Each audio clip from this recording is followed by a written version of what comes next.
I'm going to talk about drums and acoustic and electronic drums in this one. There's several drummers that I'm friends with, and I've been going back and forth with, and people that follow me. And I was going to do this a year ago, but there's a lot of stuff people are passionate about in music and recording, and acoustic drums can be a point of argument and contention, and guitars, but people are passionate about guitars. I try to use guitar a little bit in everything, just because in the field of um,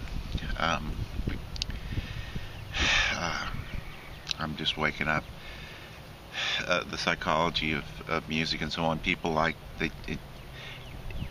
just have a love affair with guitars. That's my main instrument.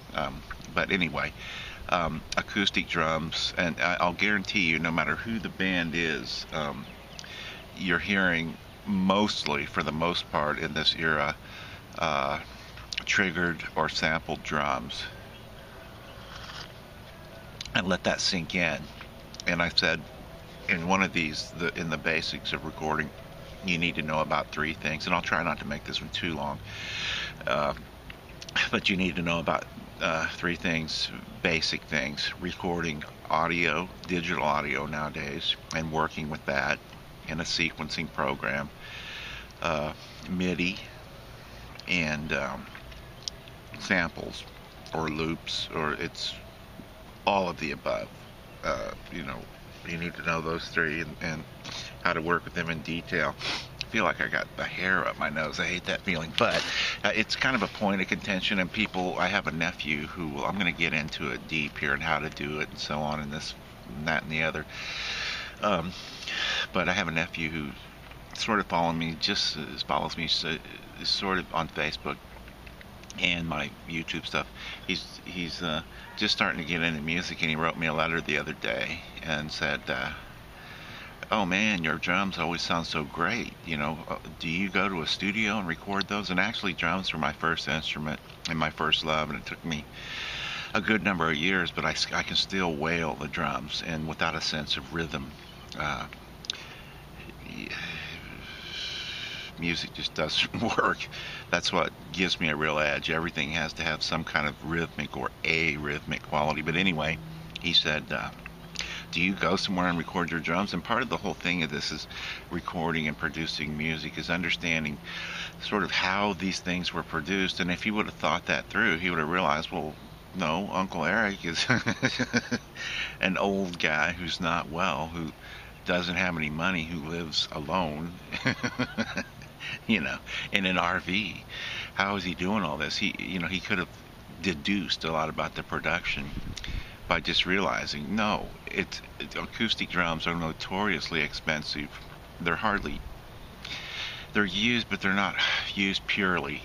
So a lot anymore. It's usually a mix of acoustic drums and triggered drums from those acoustic performances or not. But a lot of the stuff you can just figure out, like, what was their budget. And my quick story on that is I used to live at a house in Hollywood, in California, not Florida. Somebody asked me that the other day. I was like, yeah, a lot of entertainment goes on in Hollywood, Florida, you know. Think that one through. But anyway, I used to live in a house in Hollywood, in California, and um, in the parking lot, a big parking lot, and a big giant house. It's like a flat layout, and there was a studio called Baby O there, and this band in the 80s called Wasp went in there to record their basic tracks, drums and bass, generally basics, and other stuff can be laid on that or all at once. Anyway, the point is, they went in there in April, and all I'd hear, I was trying to sleep, and I'd hear it 24 hours a day, so I hit in the snare, and around July, and I don't know if they ever finished, but anyway, this is an example of how hard it is to record acoustic drums, and how sometimes letting the talent have anything to do with the engineering and production is a disastrous mistake, you know. But anyway, that was April. Around July, I finally, after hearing the snare drum constantly, only the snare drum, one of the engineers was outside they left the back door. They started leaving the back door open. Anyway, he came outside and I said, "What's going over there with this snare all the time?" And he goes, um, "It." He goes, "Oh man, we've been trying to get the right snare sound for months in here. So $100 an hour. I'm going to get into it too, how to do it and what to get and what to look for and how the whole thing. Just bear with me. But anyway, $100 an hour at least. Let's say 10 hours a day, $1,000 a day for 120 days. It's expensive, and some guys can get it right away, but there's nothing I like better than acoustic drum performances and sounds, but it's just not really what goes on in a modern studio. And yeah, gotta shoot them, fellows. Interrupting my damn vlog. But anyway, I didn't do this a year ago when I first started doing this because I just didn't want to get in arguments back and forth, and there's a lot of misconceptions and misunderstandings about this, and people are passionate about acoustic instruments. And so anyway, with that said, nowadays the way that drums are recorded is you set up your mics. I want to be really clear. Set up your drum kit. You can record it acoustically most of the time. In other words, set up your mics. And this is something that took me a long time to learn. A lot of great recordings. If you're talking about acoustic, set up a stereo pair of large capsule condensers, the vast, biggest, expensive ones you can get, Neumann's, Fats, whatever, and so you have a stereo pair on acoustic drums. Got to shoot that bird too. There's an interesting kind of 400 hertz wobble in there. A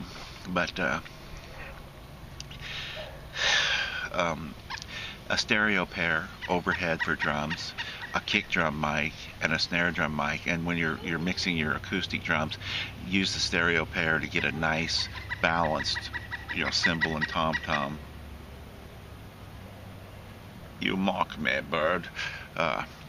Maybe that's a mockingbird. But anyway, the stereo pair overheads to get yourself a balanced overall drum kit feel. Then use like an AKG D112 or an RE20 kick drum mic after you've got your overheads and a balanced sound. But this is going to go somewhere. Just bear with me. So I'm like an SM57 on the snare. So you got your overheads, you got a kick drum mic, you got a snare mic. That's the easiest way. You can put 421 Sennheisers on all the toms, whatever. Mic the crap out of it. The point is, when you mix it, use the overheads to balance the entire kit, and then bring up the kick to kind of fill that in. Bring up the snare to kind of fill that in. Bring up your tom mics to kind of fill that in. I learned that years and years ago, and just from experience, but also from a really famous, great engineer that I happen to be working next to, and I'm not going to say his name because he's kind of a dick. He still owes me a DAT machine. Anyway, I'm not going to put his fame out there. So that's one way. The overwhelming, and pay attention to this if you pay attention to nothing else, or if you've made it this far and you're a drummer. The overwhelming amount of drum work is done with triggering setups. I just saw D-Drum has a triggering kit for like $300. What that is and how it works, you put a little microphone. The wind keeps screwing me around. You put a little microphone. They come in sets. There's like 5 triggers is what they're called. They're really little mics. You clip that to each drum, and when you strike the drum, kick drum, everything, it goes everywhere. They're little mics. When you strike the drum, the mic picks it up. It comes out of the mic into a module. It's, they call it a brain or a module or whatever. But it comes out, and this is important, bear with me. It comes out of the mic as into the mic as audio, turned to electricity, goes into the brain. It's a box. It comes out of the brain or the module, like the Alesis DM5 or the D drums, 1130/DA or whatever. comes out of the mic, quarter inch into the module, out of the module as a MIDI signal via a MIDI cable or USB. Now, both. Okay, so you have audio coming in to the module. Out of the module, you have MIDI. Well, why would you do that? The versatility. You can swap through 100 or 1,000 drum kits, and in today's world, once you get it in the computer. But let me be clear. So what I like to do is record the audio. So let's be clear. You have a drum trigger on each drum, comes out of and it's a mic, a little mic that clips on or whatever. It is affixed. Comes out of the mic into the brain or the module, out as audio, quarter inch in usually, or XLR, whatever, doesn't matter. It's an audio signal coming out. It's a MIDI signal, and squirrels. So in audio, out MIDI. Okay. Once you get it recorded, record both in a sequencing program. Boy, there's some squirrels fighting like crazy over there. Oh, I see. Them crazy squirrels. But this is important because once you get your stuff, this is what happens in the modern world of drums production. Recording a drum, acoustic, drums or drums at all, are getting them to sound great. So in Logic Pro I will record, or Pro Tools for mastering sometimes, not anymore, always in Logic. But once you've recorded, I like to record both the audio as audio tracks. You'll have several tracks of audio in Logic Pro. Those are drums. They're actually recordings of drums. Then below it, for each audio track, there is a MIDI track that has been recorded and generated out of the brain. Then I can turn off the audio tracks, and there's 100,000. I'm going to miss some stuff. There's a lot of ways to do this. But the point is, you're working with digital audio and MIDI.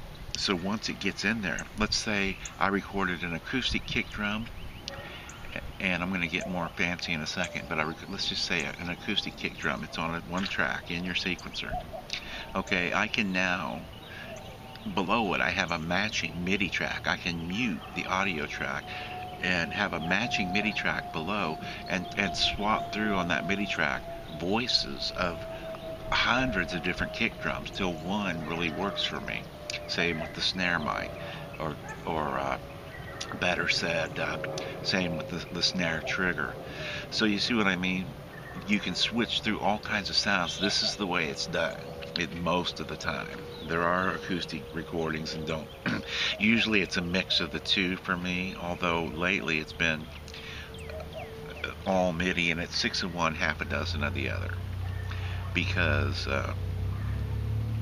it just is. The samples that are triggered, kick drum sample, let's for instance, being triggered by MIDI in Logic Pro, in the sequencing application, that is a real recorded kick drum that somebody took the finest mics, to record in a studio with proper engineering and stuff.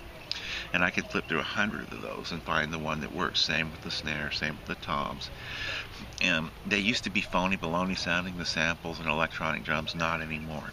You can also, in a sequencing program in Logic Pro, if it is an acoustic performance, I like to take, sometimes it's built right into the program. Now, I can rip that or convert the audio file to MIDI.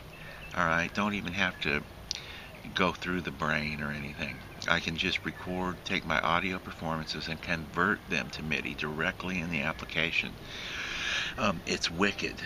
There's a lot of ways to do it, but for most drummers, look into, and I'll try to put some links here, but the idea is, with electronic drums anymore, is that whether it's you can build, I'll try to put this link, a guy built, and I built a bunch of them,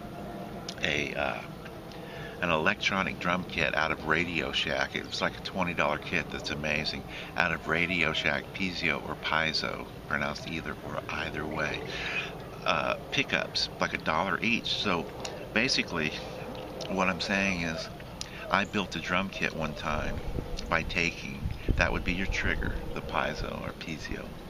Um, but it doesn't, you don't have to be hitting a drum. I could yell into that mic, and a snare drum will, every time pop, I go, snare, snare, snare. It sounds a snare. It triggers a snare sound, or it triggers a hi-hat. So I built out of 2x4s, just built a setup, uh, that was an approximation, looked like sticks on a drum tree, basically. But on each 2x4, I drill gunned a Radio Shack piezoelectric transducer, and then wired that into an Alesis DM5 module. Again, audio in, MIDI out. Once it's MIDI, you can do anything with it. You can do anything with it. And between mixing acoustic performances, MIDI, and loops and samples, I have libraries of, you know, I tend to record now with like a drum machine, and there's some things you really can't duplicate easily. But I'll record with just a basic beat, drum sequencing. It's called Ultra Beat in Logic. Just do da do da do da, just a basic beat. And then I have samples of flams, of every snare flam ever, of every tom flam ever, of every little intricate roll. And while the beat's going on, do da do da, I'll drag one of those samples, a really intricate thing. So you build these tracks for multiple things. That would be building it for MIDI and samples, and sometimes with acoustic drums. It's mixed and matched, but it's rare, and there's arguments that come up. Well, Lars is a kick-ass drummer. Well, Lars uses sampling and triggering all the time. But it's associated, real drums and real guitar are associated with, like, this is manly and this is real. Well, in the real world, it's generated a lot of different ways, drums and even guitar. For me, I happen to play both, and an understanding of playing these instruments is important to getting them to sound real, if they are generated. But yeah, anyway, it gets insane.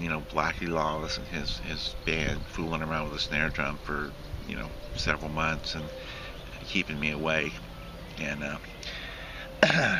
in that same studio, Baby O, that's how I used to play. Quick story, then I'll stop.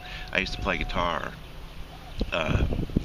Take like a 200-foot extension cord from the house and put it out in the middle of the parking lot, play guitar and record on a 4-track cassette player. Well, it just so happens Mick Jagger was recording a solo album at Baby O in the 80s, 88, 89 maybe. And I would see Ron Wood and Jeff Beck pull up every day, and it wasn't like a big deal because it was a gated parking lot you had to get in, so I'd be sitting there playing every day. And anyway, long story short, Ron Wood ended up playing on one of my 4-track cassette recordings. I still have it, actually. But just crazy stuff like that happens.